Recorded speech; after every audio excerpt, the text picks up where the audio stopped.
Sa lakas ng bagyong Krising, talagang gugustuhin nating manatili sa ating mga kabahayan. Pero, ang mayor namin sa Maynila, siya pa mismo ang lumalabas at tumitingin sa gitna ng bagyo kung kamusta na ang Kamaynilaan at ang mga tao dito. Tara, samahan niyo akong panoorin kung paano nga ba ngayon si Mayor Isko Moreno sa panahon nitong bagyong Krising.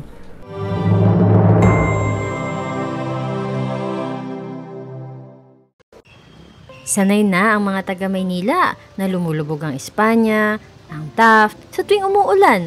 Minsan nga, simpleng ambon, nalulunod ka agad ang ilang mga street sa Maynila. Pero this time, sa tulong ng Executive Order No. 3, ay tuloy-tuloy ang declogging ng mga kanal sa Maynila.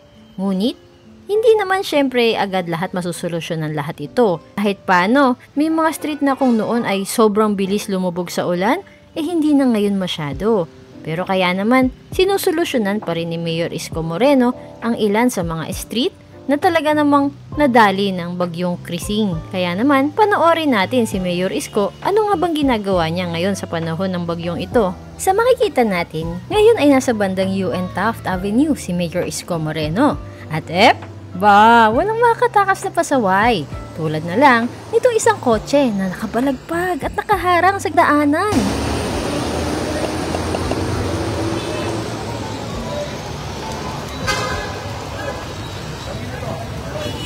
Patay kang bata ka. Ba't dyan ka kasi nagpark, kuya?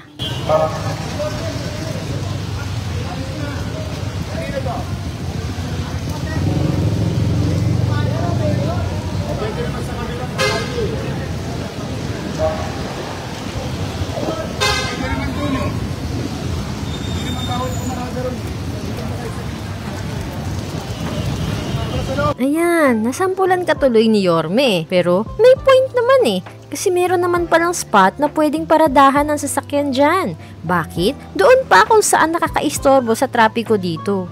Sa patuloy na paglakad ni Yorme sa kahabaan ng Taft Avenue, ay unti-unting lumilitaw ang mga street na may problema sa baha. At natirito ngayon si Yorme sa Taft Avenue, corner Calao Avenue, kung saan namataan ni Yorme ang bumubulwak na tubig sa tapat pa mismo ng ospital ng Manila Medical Center. Sa aking palagay, mainam na ito ang napansin ni Yorme dahil nga malapit ito sa ospital. Magiging mas safe ang mga pasyenteng dadalhin dito, pati na rin ang ating mga hardworking na medical staff tulad ng mga doktor at nurse. Sa mga motorista naman ay kawawa din ng mga nakamotor at naka-e-bike. Madadali ang kanilang sinasakyan kapag lumalim ang baha dito. Ganun din naman sa mga may sasakyan. Pero pinakamahalaga sa lahat ay dapat alam mong hindi safe ang maglubog ng ating mga paa sa baha. Bukod sa leptospirosis na makukuha mo sa ihi ng daga at nagkataong ikaw ay may open na sugat, hindi pa rin safe kung wala kang sugat dahil maaari ka namang magkaroon ng sakit sa balat, lalo na at halo-halong basura at dumi ang kasama sa baha. Kaya kabayan,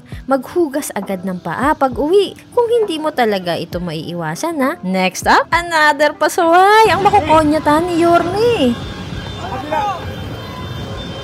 Sa kabila ka na. Makukonyatan kita Doon ka na, doon. Binigyan ko na nga kayo ng terminal declag na ba natin ito? At ayan, kitang-kita ni Yorme ang sanhi ng baha. Ang baradong kanal na ito pala.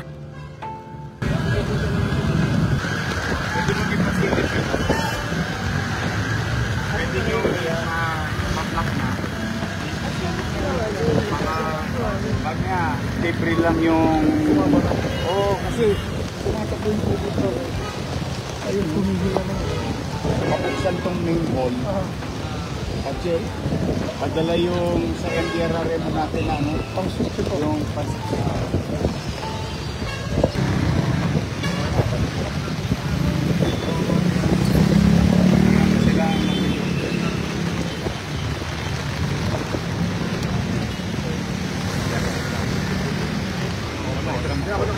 sila talaga. Ito pansin ka pa.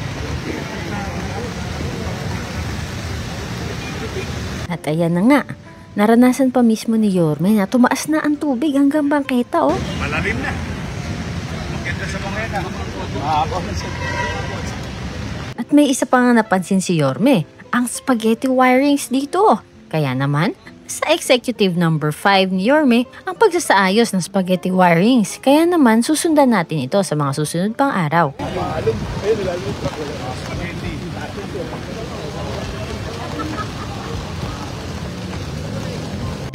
Kasi gumagana yung butas. Makikita mo eh. Kita kayo mo. Ayun, bibila naman. Hindi, sabihin. Baka may nagpa-block lang na debris. Kaya pinabubuksan ko ito. Kasi kawawa yung mga nagmumotor. Ang unang biktima dyan yung nagmumotor. Kaya ang dami nga. Kasi ito hospital ko. Emergency room nila yun. Hindi nga doon. Wala. Dati may baha doon. Nakakalaw. Nabubuksan ko. I really don't know how to put it in a better word. So far okay. Meron lang kami mga insidente na talagang kailangan bigyan ng concern. Ito, Calao, Top Avenue. Major thoroughfares. It has to be cleared of any obstruction, hopefully, even flooding yung major thoroughfare para tuloy-tuloy. Ang isang challenge namin ngayon is nasa northern Manila, yung Estero de Sulicapo. Kasi may pinagawa doon yung congressman. Hindi nagamit, hindi tumatakbo, useless. Kaya yung mga kababayan namin po sa Sulicapo, baka ngayon doon. Yun ang nalulungkot tayo. I hope that DPWH and MMDA will look into this because all Esteros pumping station is under the management and supervision ng MMDA at saka DPWH. So kami naman, try to augment and use our resources, ang aming engineering, DPS, MDRRMO, to really secure yung mga major roads, major thoroughfares, and some unnecessary yung mga dapat na TLC na madalang ng panahon. Kaya natatakot kami pagka ulang pasok namin, makatumumba yung mga poste ng Meralco, dala na inahampas sa mga marami na nag-clear since this morning. We will continue addressing conclusion mag-insan. So, posibleng sa mga epekto bagyo, and hopefully walang good day, walang masirang properties, lalo na yung kaligtasan ng buhay.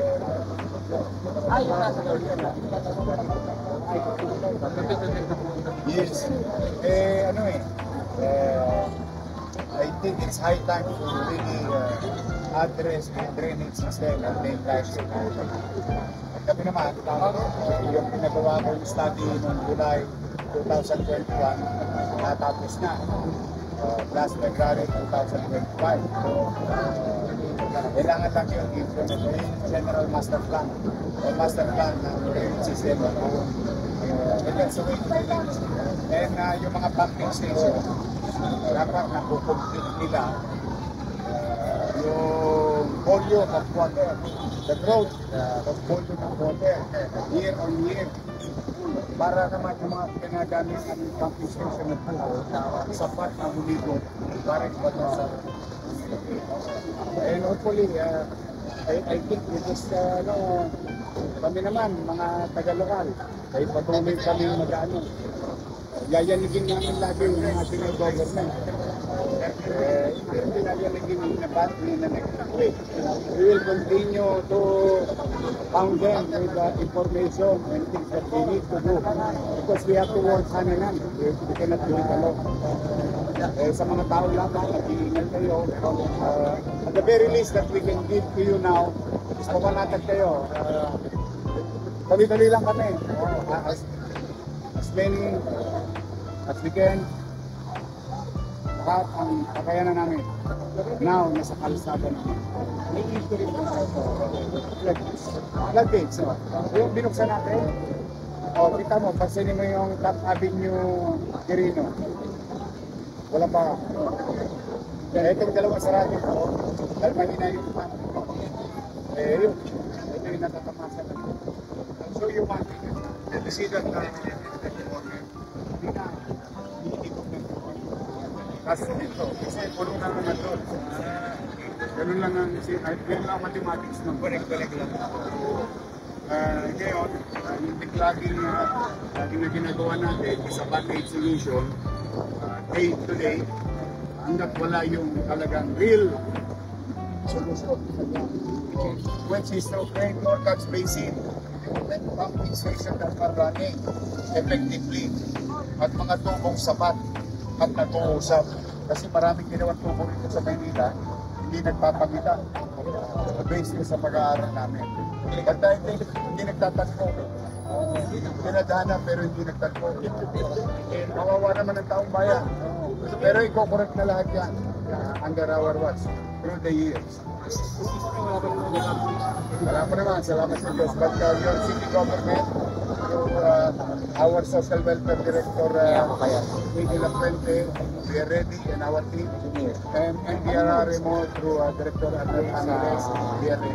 At ang ulit ni Lola, talagang tumawid sa baha para lang makausap si Yorme, oh.